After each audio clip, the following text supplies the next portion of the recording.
श्री गणेश जी महाराज व लक्ष्मी मैया की जय, सरस्वती मैया की जय। ओम नमः शिवाय। नवरात्रि की शुभकामनाएं, प्रार्थना, नमन।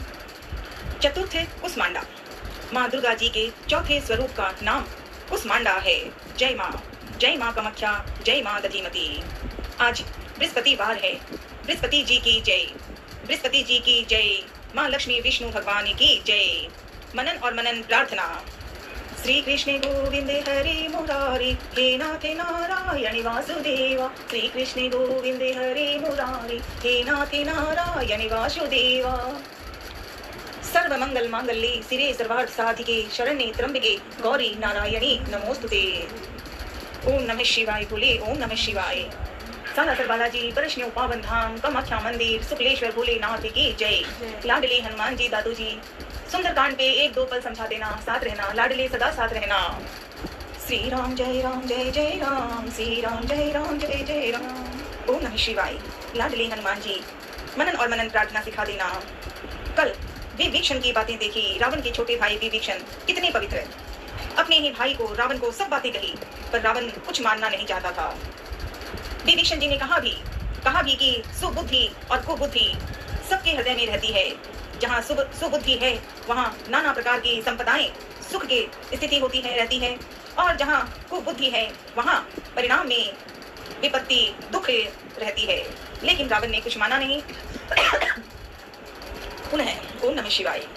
बुद्ध पुराण श्रुति संवाणी, बुद्ध पुराण श्रुति संवाणी, कही विभीषण नीति बखानी।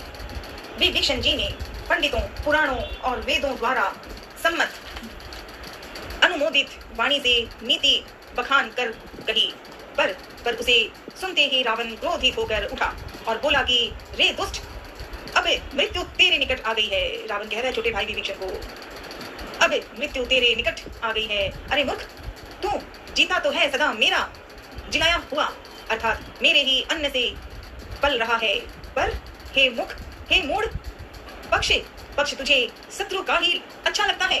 अरे दुष्ट, बता ना, जगत में ऐसा कौन है जिसे मैंने अपनी भुजाओं के बल से न जीता हो। मेरे नगर में रहकर प्रेम करता है तपस्वियों पर। मूर्ख, उन्हीं से जा मिल और उन्हीं को नीति बता। ऐसा कहकर रावण ने उन्हें लात मारी। रावण ने छोटे भाई विभीषण को लात मारी, परंतु छोटे भाई विभीषण ने मारने पर भी बार बार उसके चरण ही पकड़े। शिव जी कहते हैं, भोलेनाथ जी कहते हैं, हे उमा, संत भी यही बड़ी महिमा है कि वे बुराई करने पर भी बुराई करने वाले की भलाई ही करते हैं। विभीषण जी ने कहा, आप मेरे पिता के समान हैं। मुझे मारा सो तो अच्छा ही किया, परंतु हे नाथ, आपका भला श्री रामचंद्र जी को भजने में ही है। इतना कहकर विभीषण अपने मंत्रियों को साथ लेकर आकाश मार्ग में गए और सबको सुनाकर वे ऐसा कहने लगे, श्री राम जी संकल्प एवं सर्व समर्थ प्रभु हैं, और हे रावण तुम्हारी सभा काल में बस है। अतः मैं अब श्री रघुवीर की शरण जाता हूँ, मुझे दोष न देना। विभीषण ने कह दिया। अस कहीं चला विभीषण जब ही आयुहीन भय सब तब ही।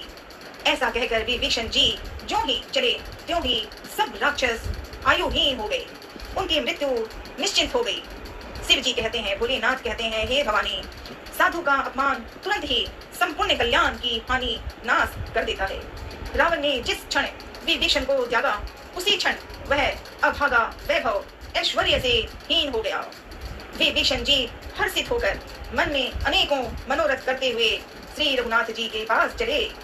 वे सोचते जाते थे कि मैं जाकर भगवान के कोमल और लाल वर्ण के सुंदर चरण कमलों के दर्शन करूंगा, जो सेवकों को सुख देने वाले हैं, जिन चरणों का स्पर्श पाकर ऋषि पत्नी अहल्या तर गई, और जो दंडक वन को पवित्र करने वाले हैं, जिन चरणों को जानकी जी ने हृदय में धारण कर रखा है, जो कपट मृग के साथ पृथ्वी पर उसे पकड़ने को दौड़ते, और जो चरण कमल साक्षात शिव जी के हृदय रूपी सरोवर में विराजते हैं। मेरा अहोभाग्य है कि उन्हीं को आज मैं देखूंगा। जिन चरणों की पादुकाओं में भरत जी भरत जी ने अपना मन लगा रखा है। अहो अहो, आज मैं उन्हीं चरणों को अभी अभी जाकर इन नेत्रों से देखूंगा। यही विधि करत सप्रेम विचारा, यही विधि करत सप्रेम विचारा, आयहु सपही सपदी सिंधु सिंधु यही पारा। इस प्रकार प्रेम सहित विचार करते हुए वे शीघ्र ही समुद्र के उस पार जिधर श्री रामचंद्र जी की सेना थी वहां आ गए। वानरों ने विभीषण को आते देखा तो उन्होंने जाना कि शत्रु का कोई खास दूत है। उन्हें पहरे पर ठहराकर वे सुग्रीव के पास आए और उनको सब समाचार कह सुनाए। सुग्रीव जी ने श्री राम जी के पास जाकर कहा, हे रघुनाथ जी सुनिए, रावण का भाई आपसे मिलने आया है। प्रभु श्री राम जी ने कहा, हे मित्र, तुम क्या समझते हो, तुम्हारी क्या राय है? तो वानर राज सुग्रीव जी ने कहा, हे महाराज सुनिए, राक्षसों की माया जानी नहीं जाती। वह इच्छानुसार रूप बदलने वाला न जाने किस कारण आया है। जान पड़ता है यह मूर्ख हमारा भेद लेने आया है। इसीलिए मुझे तो यही अच्छा लगता है कि इसे बांध रखा जाए। विभीषण सुग्रीव ने कहा राम जी को।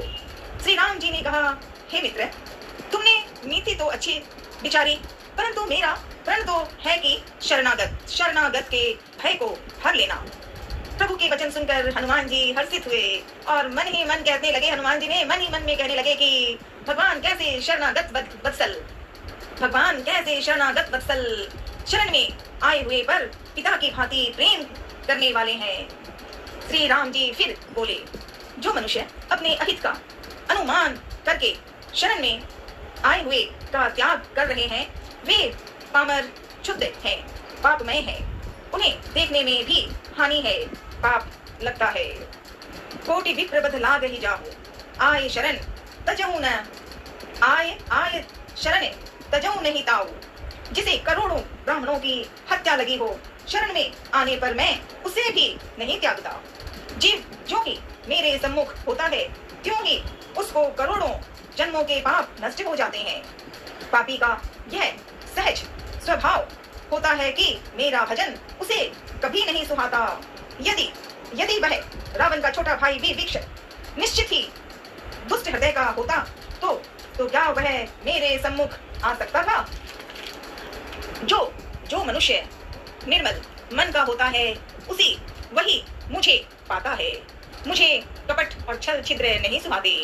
यदि उसे रावण का भेद लेने को भेजा है, तब भी हे सुग्रीव, अपने को कुछ भी भय या हानि नहीं है, क्योंकि हे सखे, जगत में जितने भी राक्षस हैं, लक्ष्मण क्षण भर में उन सबको मार सकते हैं। और यदि वह भयभीत होकर मेरी शरण आया है, तो मैं तो उसे प्राणों की तरह रखूंगा। कृपा के धाम श्री राम जी ने हंसकर कहा, दोनों ही स्थितियों में उसे ले आओ, मतलब विभीषण को ले आओ। तब अंगद और हनुमान जी सहित सुग्रीव जी कपालो श्री राम जी की जय हो कहते हुए चले। सादर ते आगे करी बानर, चले जहां रघुपति करुणा कर। विभीषण जी को आदर सहित आगे करके बानर फिर वहां चले जहां करुणा की खान श्री रघुनाथ जी ने नेत्रों को आनंद का दान देने वाले अत्यंत सुखद दोनों भाइयों को विभीषण जी ने दूर से देखा। फिर शोभा के धाम श्री राम जी को देखकर वे पलक मारना रोककर, ठिठक स्तब्ध होकर एक टक देखते ही रह गए। विभीषण जी ने राम को देखा। भगवान की विशाल भुजाएं हैं, लाल कमल के समान नेत्र हैं और शरणागत के भय का नाश करने वाला सांवरा शरीर है। सिंह के से कंधे, विशाल वक्ष स्थल, चौड़ी छाती अत्यंत शोभा दे रहा है। असंख्य काम देवों के मन को मोहित करने वाला मुख है।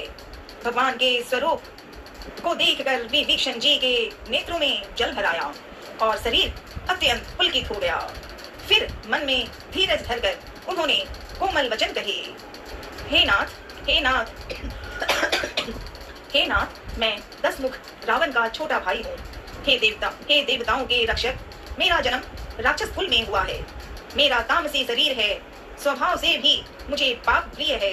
जैसे उल्लू को अंधकार पर सहज स्नेह होता है, मैं कानों से आपका सुयस सुनकर आया हूँ कि प्रभु भव जन्म मरण के भय को नाश करने वाले हैं। हे हे हे हे दुखियों के दुख दूर करने वाले और शरणागत को सुख देने वाले श्री रघुवीर, मेरी रक्षा कीजिए। विभीषण ने जब से लंका से लौट के आए हैं, राम जी से मिलने आ गए समुद्र के तट पर, जहाँ राम जी आए हैं वहाँ विभीषण ने पूरी बातें की प्रेम और भाव के साथ। जो अपनी कमियां थी, विभीषण राक्षसी जीवन का था, विभीषण ने सब कुछ सच्ची बात राम को कही। और प्रभु श्री राम की गाथा यही है कि जो सही है और जो गलत करता है, अगर वो सही हो जाए तो वो श्री राम के साथ है। हनुमान जी विभीषण से मिलकर ही आए थे लंका से।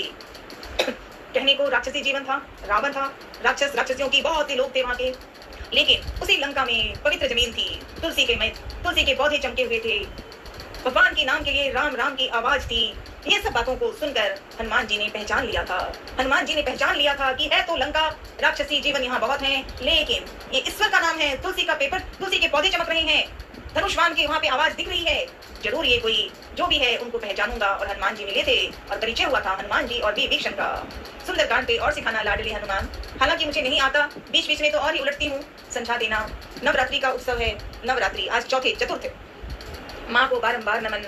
जगदीश्वर भगवान की जय, तुलसी मैया और विष्णु भगवान की जय। मनन प्रार्थना, जब भी मुझे सिखाओ लाडले, मुझे प्लीज मदद करके सिखा दो, क्योंकि मैं बुरी हूँ, गलत हूँ, मदद कर लो। ओम नमः शिवाय, हर हर महादेव।